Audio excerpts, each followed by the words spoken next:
kami dokumentasikan. Ini hanya sebagai pembuktian saja bahwa ada beberapa pohon di tanaman durian kami ini. Meskipun durian biasa tanpa okulasi, ini bisa berbuah cepat, kemudian tidak tinggi, yang terutama itu keunggulannya. Oke, kita akan kembali melihat bagaimana cara agar tanaman durian bisa pendek seperti ini dan bisa cepat berbuah. Ikuti terus channel ini. Jadi assalamualaikum warahmatullahi wabarakatuh. Pada kesempatan ini kami akan membuat sebuah video tentang bagaimana cara agar tanaman tanaman durian kita meskipun ditanam dari biji langsung tanpa okulasi atau sambung, namun bisa cepat berbuah, kemudian tanamannya tidak tinggi. Jadi pada kesempatan ini kami akan mengungkap hal ini.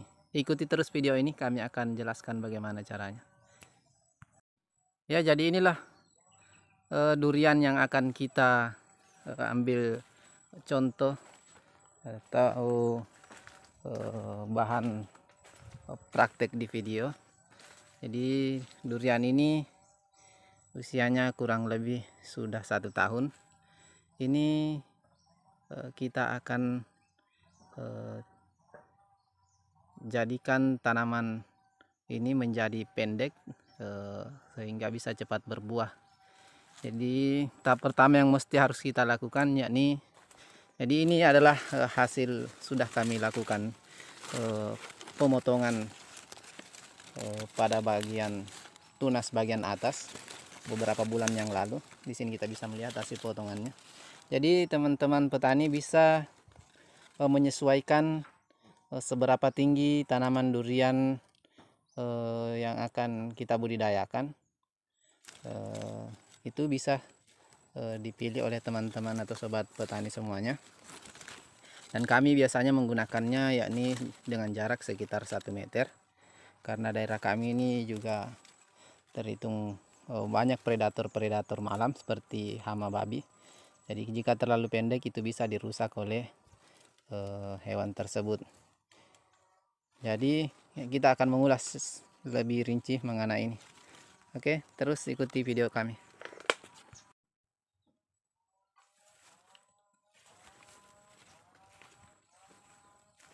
Ya, baiklah sobat tani durian semuanya. Jadi kita akan melakukan pemangkasan pada tanaman durian ini agar tanaman durian ini bisa cepat berbuah, kemudian pertumbuhannya tidak terlalu tinggi.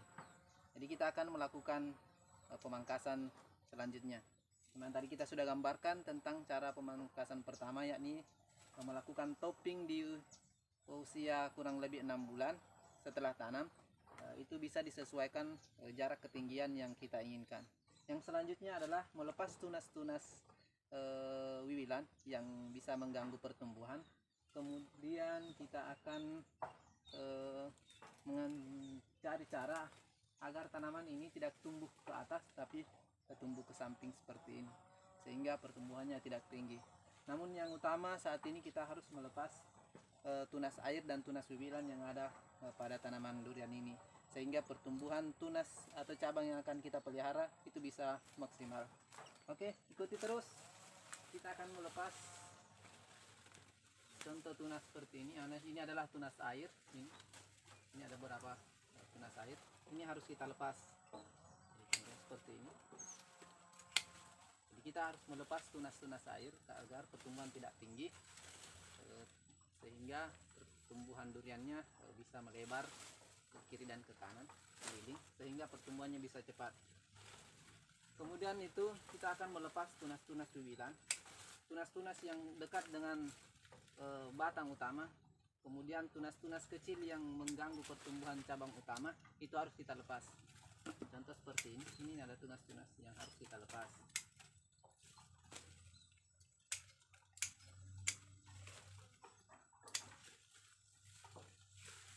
Jadi keseimbangan dalam memilih percabangan itu juga kami sarankan agar hasil percabangan yang kita pelihara itu bisa seimbang.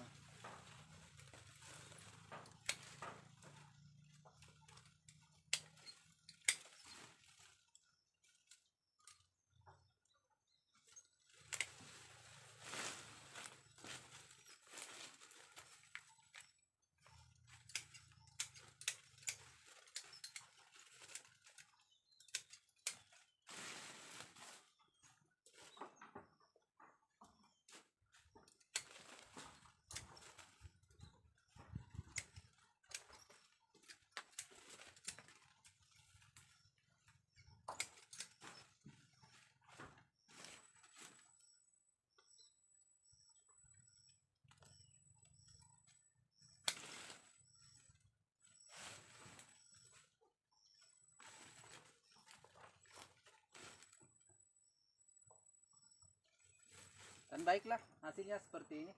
Setelah kita melepas tunas-tunas wiwilan dan tunas air yang ada pada batang utama, itu kita lepas. Dan hasilnya akan seperti ini. Kami akan mengambil gambar secara lebih dekat lagi.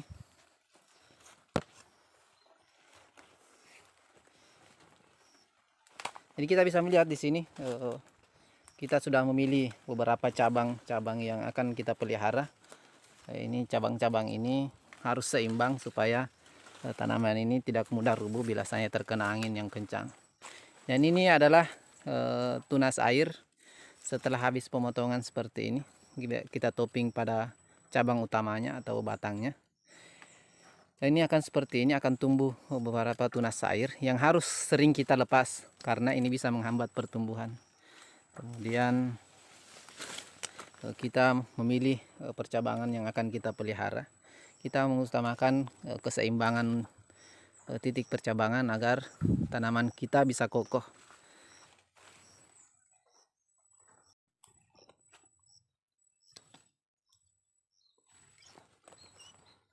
Yang selanjutnya mengenai cabang yang sudah besar ini, kita bisa melihat tumbuhnya juga ikut tinggi.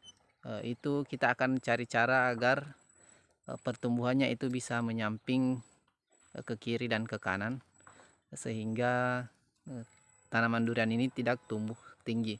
Namun kita harus menjaga bagian jorget atau cabang utama titik percabangan itu agar tidak terkena sinar matahari langsung, karena itu bisa berakibat fatal biasanya terkena sinar matahari langsung. Jadi itu harus juga kita pikirkan. Oke, selanjutnya kita akan melakukan bagaimana cara agar percabangan ini yang akan kita kembangkan itu tidak tumbuh ke atas tapi tumbuh ke samping. Oke, selanjutnya ikuti terus. Jadi baiklah, kita akan cari cara agar tanaman pertumbuhan cabang utama ini bisa merunduk seperti ini, agar pertumbuhannya tidak ke atas tapi menyamping seperti ini. Jadi ada beberapa cara yang bisa kita lakukan. Jadi silakan yang ada di sekitar kita saja. Salah satu contohnya adalah dengan menggunakan kayu seperti ini. Jadi kita gunakan yang bercabang seperti ini untuk mengait cabang yang akan kita runduk. Jadi terserah, bisa menggunakan tali dengan menggunakan pemberat pada bagian bawahnya, itu bisa kita lakukan. Bisa juga menggunakan alat seperti ini. Ini kita tinggal seperti ini, kemudian kita tarik seperti ini. Atau biasanya ini sudah cukup berat seperti ini tidak mesti ditancapkan seperti ini karena juga bisa takutnya patah. Jadi contoh seperti ini saja. Ini sudah merunduk sehingga pertumbuhannya nanti tidak akan tinggi. Dan selanjutnya kita akan melakukan juga ke tanam bagian yang lain sehingga pertumbuhannya juga tidak tinggi.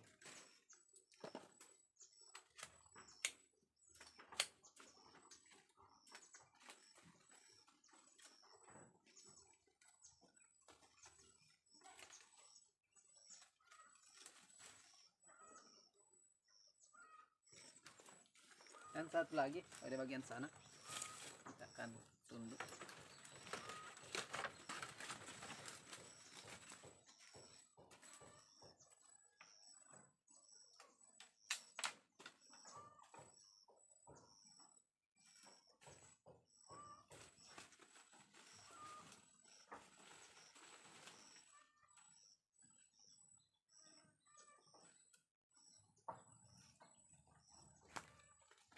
Dan ini adalah hasil merunduk ketiga percabangan. Biasanya ini kita jaga, ini pertumbuhannya tidak akan tinggi, dia akan melebar ke samping. Kemudian ini tanaman ini akan cepat berbuah, antara 2 tahun ke depan ini sudah bisa berproduksi. Jadi usia kurang lebih 3 tahun sudah bisa berproduksi. Jadi semoga bermanfaat buat teman-teman sobat petani, terutama tanaman durian. Jadi semoga bermanfaat. Terima kasih.